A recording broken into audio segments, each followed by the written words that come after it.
Bonjour à tous. Avec les 2 premières vidéos, nous avons approché les notions alchimiques et conscientisé l'existence du corps de manifestation, corps des particules, notre féminin sacré. Aujourd'hui, nous allons intégrer le fait que 2 voies se proposent à nous et entrer un peu plus dans l'explication du monde du miroir. Tout ceci pour installer des bases propres pour se servir de l'alchimie sacrée et gagner le plus de temps possible. Donc, nous expérimentons jusqu'à présent le monde de la connaissance du bien et du mal, en l'occurrence le monde où l'ego prend forme. 2 voies, 2 possibilités, 2 matrices, 2 consciences. La première reste la matrice de naissance originelle, celle qui nous relie à l'univers. Matrice bleu clair, transparence, lumineuse, dans laquelle nous sommes immergés de façon naturelle parce qu'elle représente la substance avec laquelle l'univers composera pour se relier à nous et nous donner de façon encore très inconsciente les informations nécessaires pour notre parcours, notre santé, notre intuition, etc. Elle fonctionne avec l'âme, le supramental et le cœur. Elle reconnaît uniquement les intentions compatibles aux principes d'évolution dans l'amour, le respect, la gratitude, etc. Lorsqu'une situation de vie se présente à nous, quelle qu'elle soit, si vous l'abordez avec bienveillance, cette matrice enverra vers vous les ingrédients nécessaires pour que la situation vécue se résolve dans l'intérêt de tous et que l'équilibre s'applique. Le supramental est une faculté d'analyse, de compréhension, qui abordera les cas de vie avec l'intention toujours de faire d'une difficulté une réussite et de continuer le chemin dans la bienveillance. Cette matrice est nourrie par l'univers et fonctionne toujours pour faire évoluer la conscience avec un esprit sain.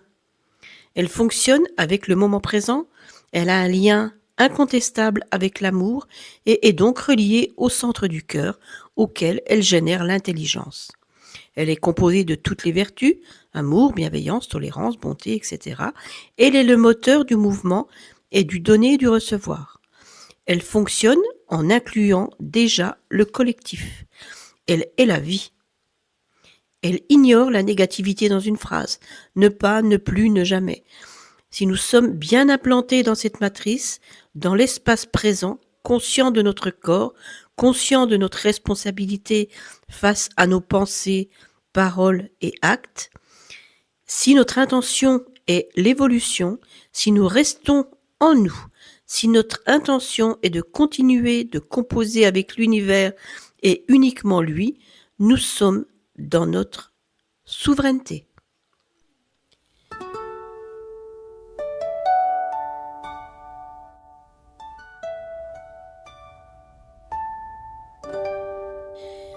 La deuxième matrice, la matrice égotique, matrice de couleur grise, qui ne peut être alimentée par l'univers, non parce que l'univers la renie, mais parce que, comme son nom l'indique, l'égotisme est la notion de fonctionner pour soi-même, l'intention de donner par intérêt, ce qui engendre la non-réception de haute vibration. Elle est donc dépourvue d'organes de réception de l'énergie universelle. Elle fonctionne avec le mental et l'ego, concept que nous expérimentons.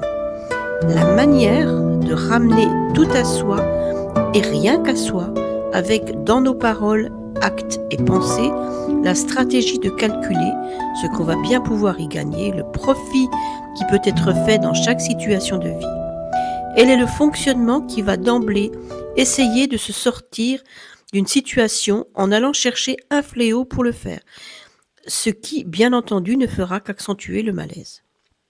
Exemple.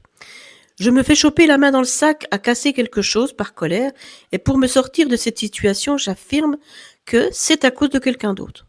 En fait, pour expliquer un geste colérique, je vais accuser une autre personne. Colère et accusation sont inconnus de l'univers. Un fléau qui entraîne un autre fléau. À savoir aussi que se servir d'une entité de basse vibration est destructeur et payant. Ces entités ne se déplacent pas pour rien. Elle est une matrice qui fonctionne avec un esprit de basse conscience. Elle est allergique aux hautes vibrations, au parcours d'évolution de la conscience. Elle est perpétuellement en survie. Elle se nourrit de réactions de peur. d'insécurité, de mort, de contrôle, de soumission de l'autre, ainsi que de pouvoir. Elle est toujours en train d'inventer des situations qui nous obligeront à réagir dans son sens. L'instant présent lui est étranger. Elle nous envoie en permanence dans le passé et le futur, toujours en y étant rattachée par la pensée et l'émotionnel. Dans le passé, en gardant des rancœurs ou des nostalgies, et dans l'avenir pour y projeter des espérances. Si notre conscience est sans cesse projetée dans le futur ou le passé, si nous réagissons inlassablement à ce qu'il se passe devant nous en essayant de jouer les sauveurs, donc par le fait de nous projeter dans l'espace des autres, nous perdons notre souveraineté, car nous choisissons de nous extirper de la place divine que nous procure le corps des particules, en d'autres termes, de nous déraciner. Cette matrice ne tient compte du collectif que lorsque le collectif peut rapporter un bénéfice. Il nous appartient de décider avec laquelle nous continuons le chemin.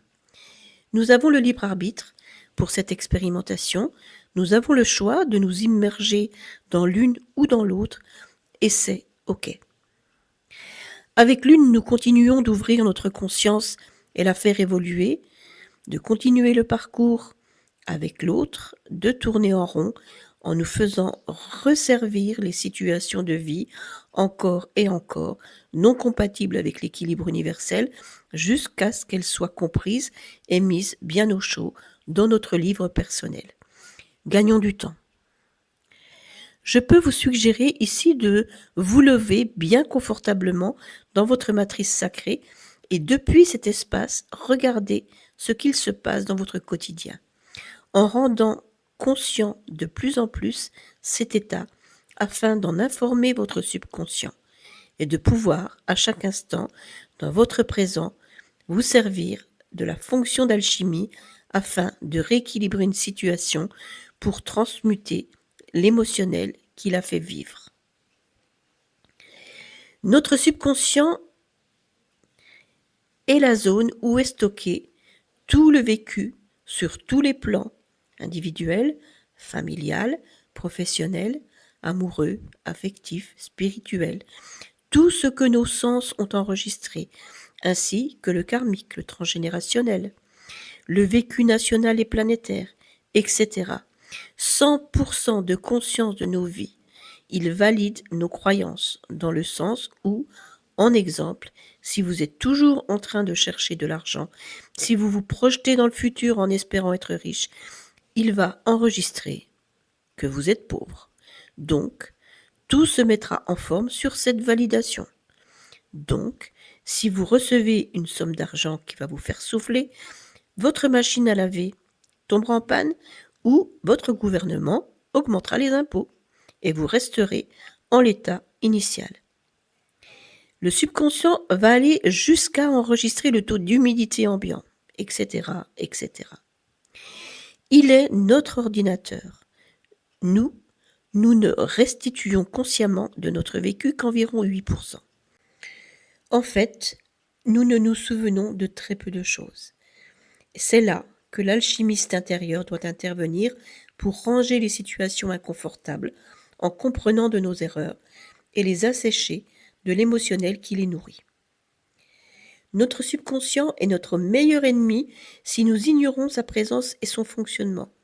Et il est notre meilleur ami si vous commencez à comprendre qu'il n'a pas la notion du bien ni du mal. Il fonctionne également dans le présent et qu'il va enregistrer ou annuler ce que vous lui demanderez. Il se met en large fonctionnement la nuit lorsque vous vous endormez. Il est pertinent de lui donner à manger avant de vous endormir, en visualisant une situation qui vous tient à cœur, comme si elle existait déjà, en ressentant vivement de la joie de vivre et de la gratitude. Gardez l'image et endormez-vous. Chaque soir, nourrissez-le. L'alchimie va aussi lui indiquer, puissance 10, nos intentions de par la lumière que vous y rayonnerez. Toute situation de vie qui est empreinte d'émotionnel s'inscrit en cristallisation sur nos fascias. Si elles sont porteuses de peur, elles s'inscrivent sur nos reins, de colère sur notre foie, de peine affective sur notre cœur, de tristesse et de mécontentement sur nos poumons, d'intérêt sur notre intestin grêle, d'impuissance sur notre rate, de rancune, rancœur, regret et remords sur notre estomac, de culpabilité sur notre nuque, d'injustice notre vésicule biliaire, notre inconscient profond lié à la vie fœtale sur notre sacrum, etc. Nous n'avons aucune idée de ce qui est engrammé à l'intérieur de nous. Nous ne pouvons pas regarder à l'intérieur en ouvrant notre corps avec une fermeture éclair. Deux façons seront retenues ici. La maladie, qui est un signal d'alarme, quelle qu'elle soit sur l'échelle de la douleur, en reconnaissant la partie atteinte, ou une autre solution qui nous évitera d'avoir des déboires de malaise physique, regarder le monde qui nous entoure. Le monde extérieur est le parfait reflet de notre monde intérieur. Le signal qui nous l'indique est que nous réagissons émotionnellement à ce qui s'y déroule devant nous. Cela nous ramène alors à notre vécu, incontestablement. Nous ne voyons devant nous que nous. Prenons une scène de vie, mettons 20 personnes devant cette scène et interrogeons-les sur ce qu'elles ont vu et ressenti. Les 20 auront une description différente. Nous ne verrons que ce qui est en résonance avec notre expérience, avec les choix que nous avons faits. Inutile de nous battre pour savoir qui a raison, nous avons tous raison. Tout est vibratoire, toute rencontre est vibratoire et quelque part compatible, sinon il ne peut y avoir de rencontre possible. Si nous avons l'honnêteté et le respect à nous-mêmes de nous reconnaître dans ce qui nous fait réagir à l'extérieur, le processus alchimique prend tout son sens et est notre délivrance. Notre réaction de mécontentement face aux agissements des personnes extérieures nous ramène aux mêmes choix que nous avons faits et qui ont été reconnus comme déséquilibrés et en non-accord avec la matrice sacrée. Tout de suite, si je réagis, je pense « plomb ». J'alchimise. Je ne rate rien si je veux sortir de la matrice égotique et je me félicite d'avoir repéré une situation à ranger précieusement dans mes archives. Après chaque alchimie, je ressens en moi une vertu, une notion, la paix, la liberté, la sérénité. À vous de choisir, je la respire et engorge mon corps, j'installe l'or retrouvé. Le monde du miroir est une étape à intégrer si je veux comprendre le monde de la connaissance du bien et du mal. Une autre étape est d'intégrer le fait que la matière solide que nous observons tous les jours dans notre quotidien est une création qui fondamentalement repose sur une formule chimique quantique, une formule qui n'a aucune consistance, qui est invisible, qui n'a ni goût ni odeur, qui n'a pas de son. Lorsque vous pensez, cette pensée n'a aucune consistance. Pourtant, plus vous allez penser à la même chose en ressentant une peur ou autre émotion, plus vous allez rendre cette pensée visible et à un moment donné, elle sera matérialisée, solide. Plus vous aurez peur de tomber dans une situation, plus vous allez y tomber plus vite. Nous matérialisons notre propre vie. Nous pouvons donc changer notre manifestation et rematérialiser autrement.